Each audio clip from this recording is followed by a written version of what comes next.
Tomando en cuenta las enseñanzas del maestre Sir Renaud de la Ferrière sobre el origen de la masonería, él nos habla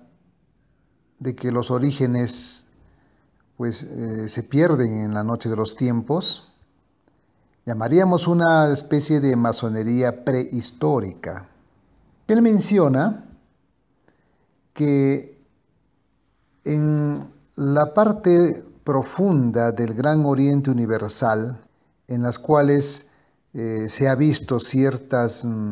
deformaciones y alejamiento de las condiciones espirituales e iniciáticas de la masonería, ellos mencionan, a través del maestro Renaud de la Ferrière, de que es necesario fijar los orígenes de la masonería para evitar de que algunas leyendas fantásticas se las tome en cuenta sin considerar una base en la tradición iniciática. Por eso de que el maestre nos explica un poco que la masonería prehistórica, en un primer inicio, se hace remontar esto a cuando estuvo presente, sea como un epónimo o simplemente como un personaje en la era adámica. Pero más que esto, existe una visión, nos dice él, mucho más profunda para ver los orígenes de la masonería. Vamos a considerar un poco los orígenes del hombre en épocas primeras, cuando en la evolución se despegaba de aquella parte animal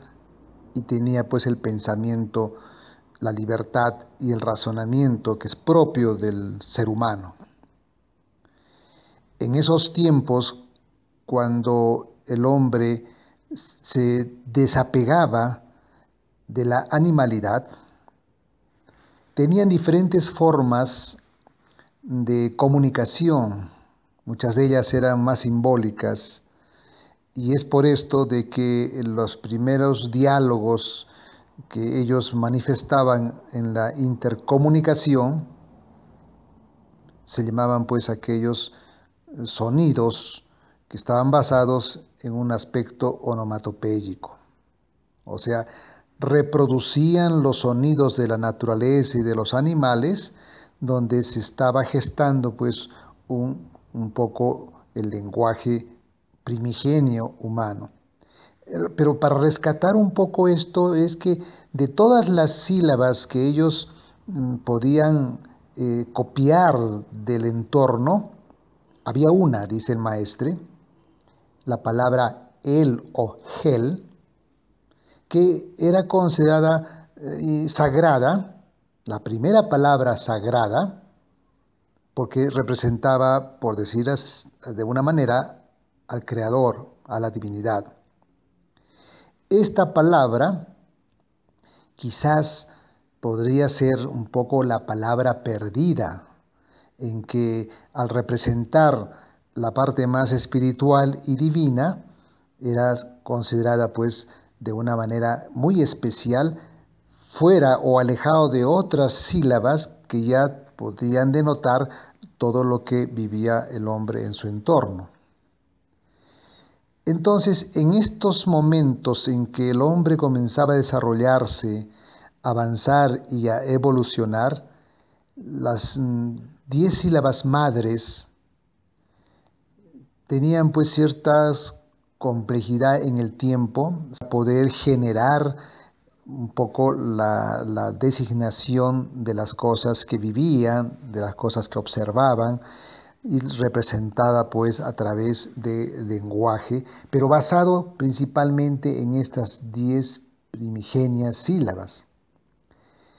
tanto en cuanto a las vocales como a las consonantes, que se asociaban y también se invertían, pero más por una necesidad de las vivencias que tenía, o de las orientaciones que ellos o desplazamientos pues que ellos vivían en ese tiempo. De tal manera de que estas primeras sílabas se iban complejizando en el camino de la evolución, en donde ya representaban acciones, comunidades, lugares, incluso también hasta movimientos que hacían sobre la superficie de la Tierra, se iban uniendo sílabas tras sílabas y formaban una serie de representaciones verbales que representaban a un grupo, representaban una situación o representaban a un individuo. Tal es así de que con el tiempo y que actualmente pues tenemos algunos nombres de lugares o de personas que al separarlas por sílabas, muy bien podemos encontrar de que sí, estas participan del origen de esos primeros 9 sílabas madres. La 10ª es la que se separa como representando al Creador. Entonces, ese es el lenguaje en esos tiempos en que representaban lo que se hacía y lo que se vivía. La historia comenzaba pues a desarrollarse desde ese origen primigenio, y cuando en esos lugares y en esos espacios geográficos se agrupaban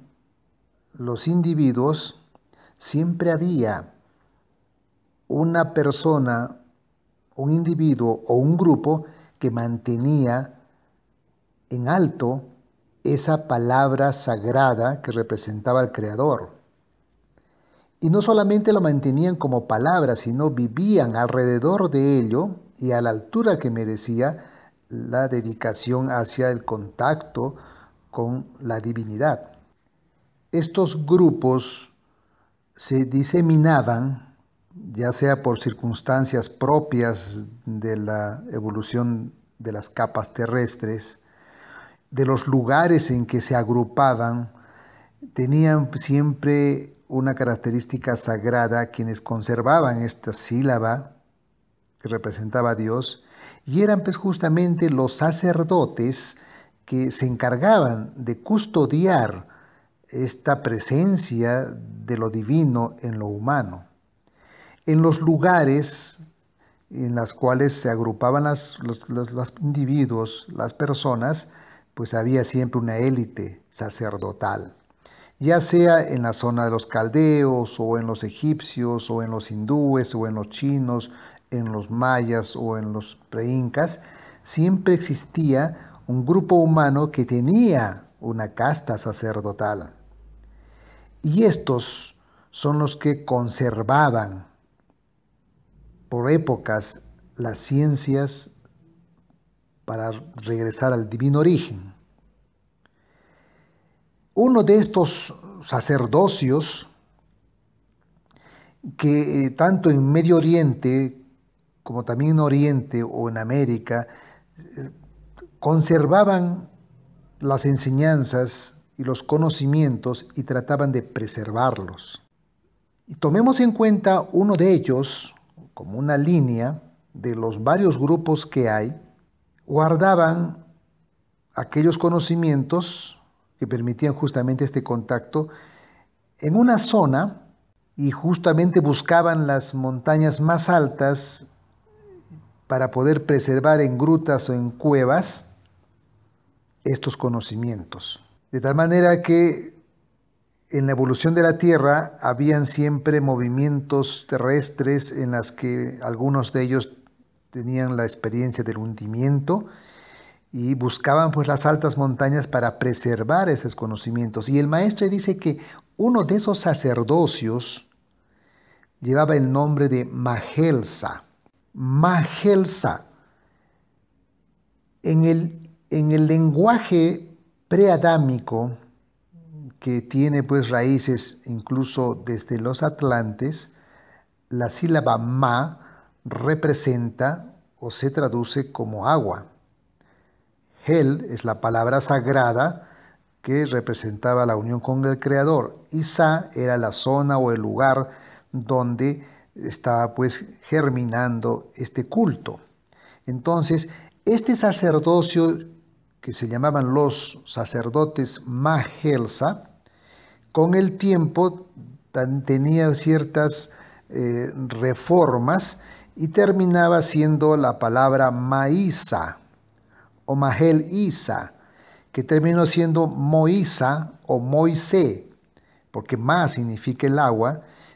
¿ya? Y el maestro dice que la palabra Moisés, pues sabemos todos, significa aquellos que fue rescatado de las aguas, pero en realidad es la raza de los Helsa, que se reunió durante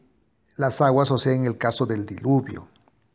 Entonces, los Helsa, o sea, los sacerdotes que cultivaban el contacto con lo divino, pues fueron agrupados para, diríamos así, salvarse de aquellos diluvios de esos tiempos. Entonces, la sílaba ma, que significa agua,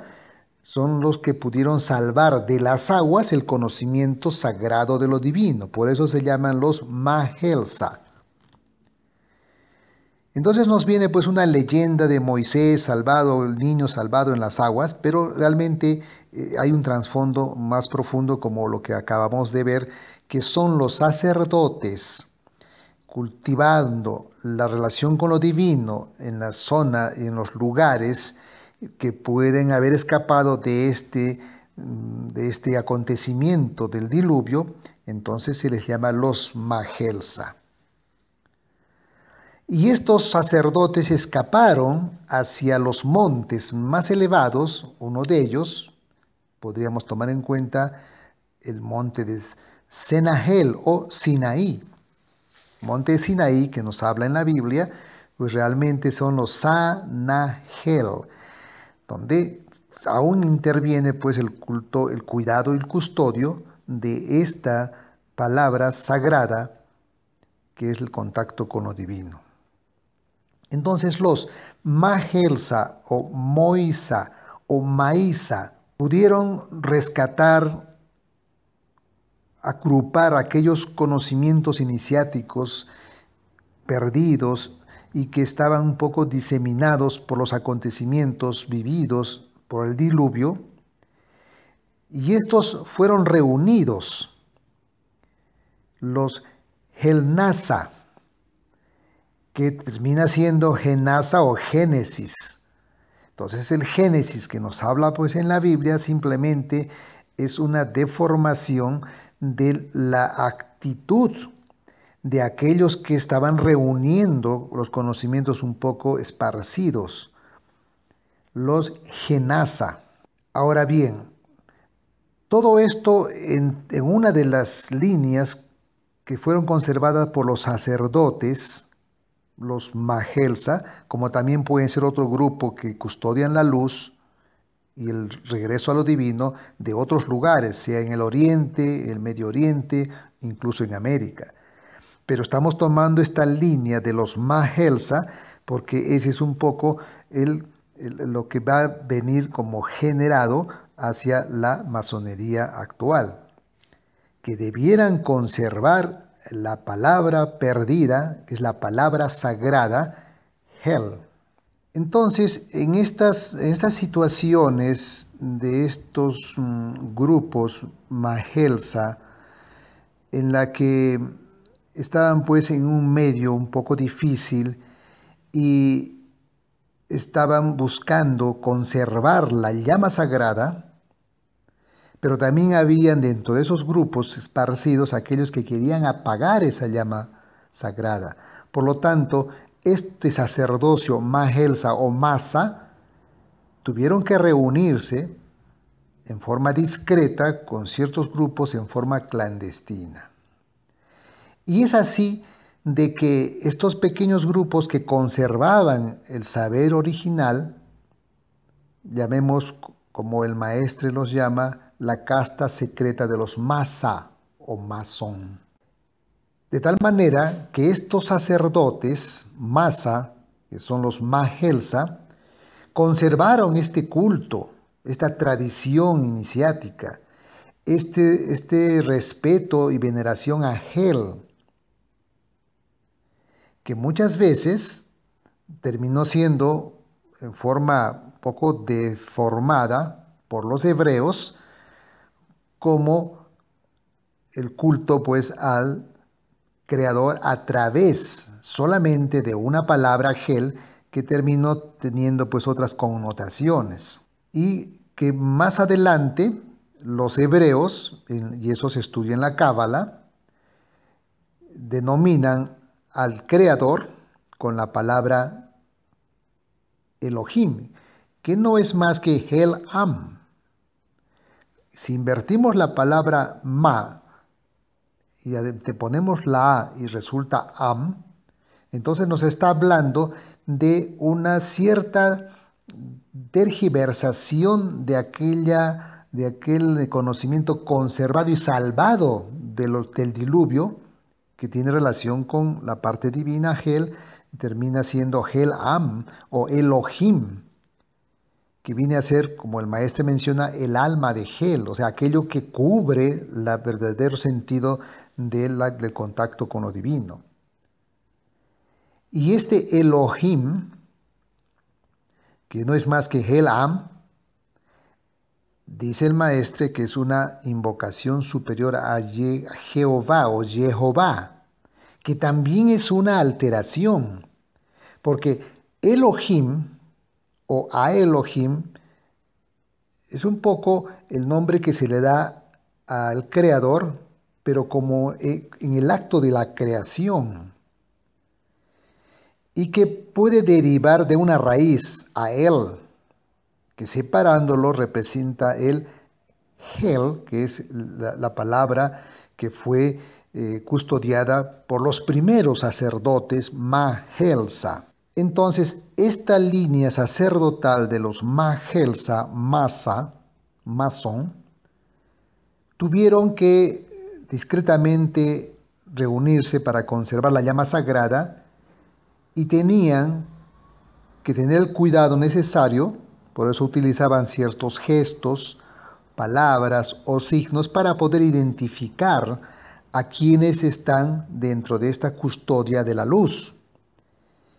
para evitar que los falsos, aquellos que podían introducirse y alterar esta conservación, pues sean alejados. Por eso que tenían esta forma de identificación. Pero estas palabras, estos signos, solo eran una forma de identificar quién es el custodio de la luz y quién no lo es. No implicaba necesariamente el trabajo sacerdotal que debiera hacerse para estar a la altura de ser un custodio de los Mahelsa. Pero para no continuar más en el detalle de todo este desarrollo histórico, lo que quería enfatizar era un poco el origen de la palabra masón, que no siempre es de aquellos canteros libres que tenían pues una masonería operativa. Lo que sí hay que tomar en cuenta de que la palabra masón es un poco la deformación, la corrupción del término masa, maíza o más atrás mahelsa. Entonces la masonería iniciática espiritual, aquella que conserva realmente la luz, proviene pues de esta línea sacerdotal de los Mahelsa. Y es a través de esto que tenemos que entender de que aquel que es masón, justamente es aquel que está a la altura de un sacerdocio que custodia el contacto con lo divino.